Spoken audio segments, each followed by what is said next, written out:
Di antara sahabat yang menjadi rujukan dalam tafsir bahkan imam di dalamnya dan memiliki hubungan dekat dengan Nabi Muhammad Shallallahu Alaihi Wasallam adalah Abdullah bin Abbas radhiyallahu anhuma.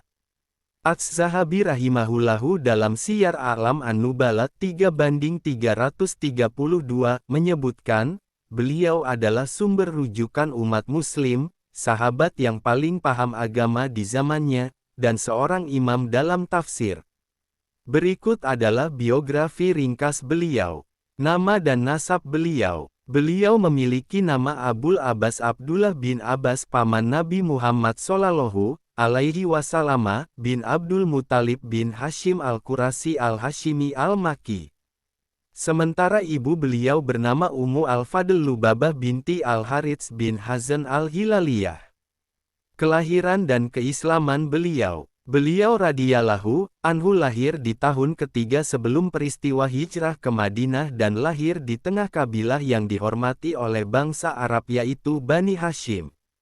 Periwayatan hadis. Beliau meriwayatkan hadis dari Nabi Muhammad Shallallahu Alaihi Wasallam, Umar bin Khattab, Ali bin Abi Thalib, Muaz bin Jabal, Abdurrahman bin Auf, Abu Sufyan Sakr bin Harb, Abu Zar Al-Ghifari, Ubay bin Ka'b, Zaid bin Sabit, dan para sahabat yang lain.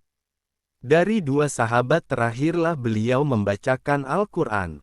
Sementara yang meriwayatkan hadis dari beliau di antaranya, Ali bin Abdullah bin Abbas, Abdullah bin Mabad, Ikrimah, Quraib, Abu Mabad Nafis, Anas bin Malik, Abu Ettufail, dan lain-lain.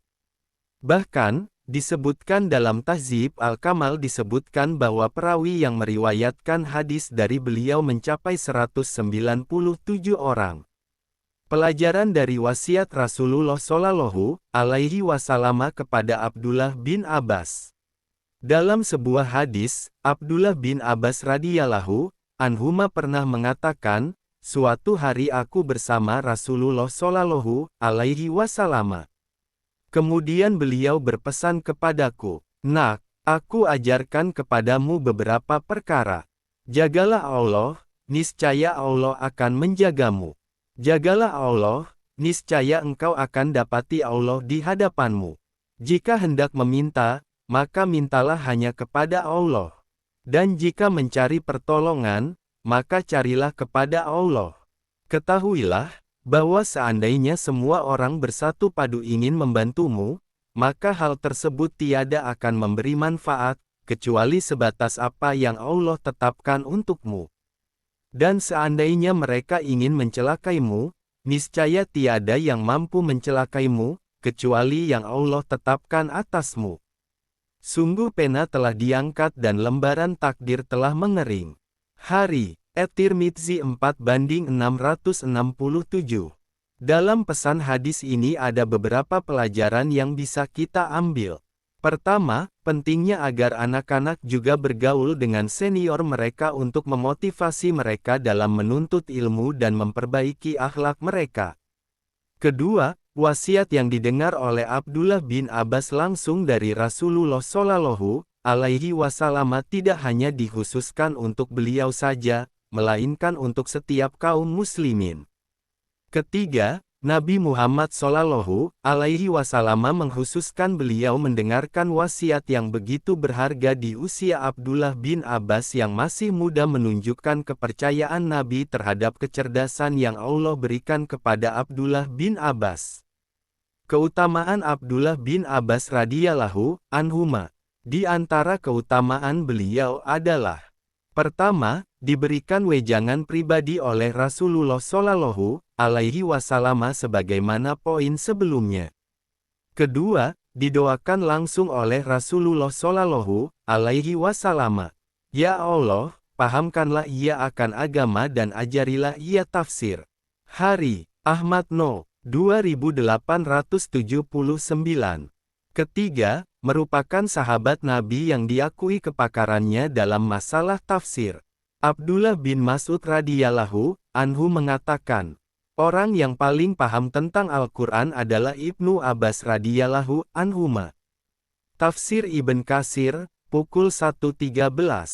Wafatnya beliau. Para ulama berbeda terkait tahun wafatnya Abdullah bin Abbas radhiyallahu anhuma.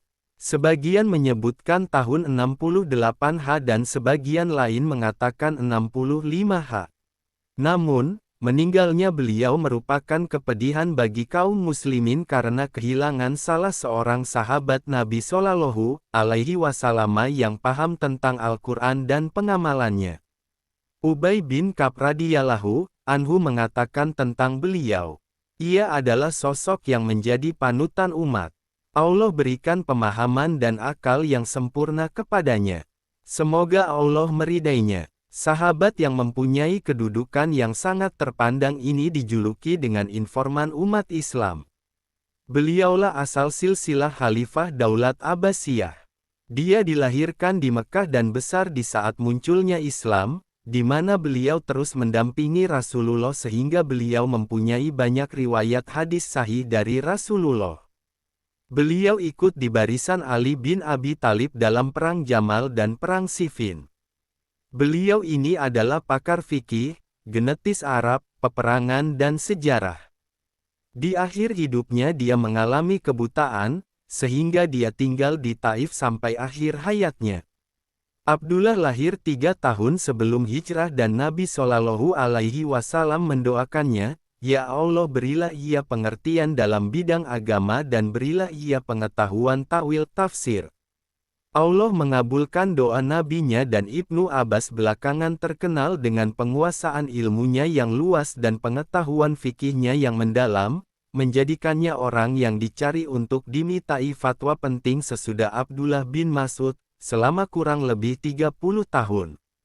Tentang Ibnu Abbas, Ubaidullah bin Abdullah bin Utbah berkata, "Tak pernah aku melihat seseorang yang lebih mengerti daripada Ibnu Abbas tentang ilmu hadits Nabi Shallallahu alaihi wasallam serta keputusan-keputusan yang dibuat Abu Bakar, Umar, dan Utsman.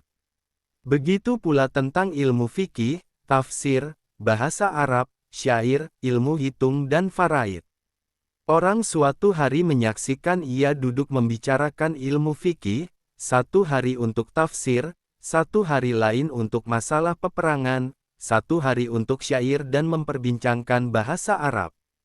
Sama sekali aku tidak pernah melihat ada orang alim duduk mendengarkan pembicaraan beliau begitu khusyuknya kecuali kepada beliau.